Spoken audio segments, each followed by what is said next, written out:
জলটা দাও তো, ওষুধ খাওয়ার সময় হয়ে গেছে। এই রিন মা আপনার জল খা।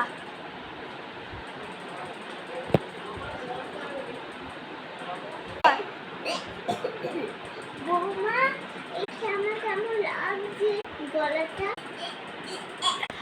আরে বুড়িটা জেনে গেল নাকি যে আমি ওর জলে বিষ মিশিয়ে দিয়েছিলাম? খেয়ে গেছি প্রচুর, করে হোক সামলাতে হবে। আরে মা, আমি কি করব বলুন? আমি তো আপনার জলে বিষ মিশিয়ে দিয়েছিলাম।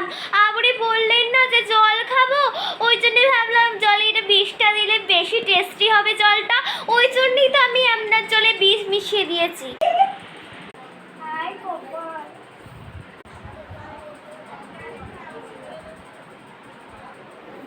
বাবা, আমি আবার কি করলাম? বিষই তো শুধু মিশিয়েছি।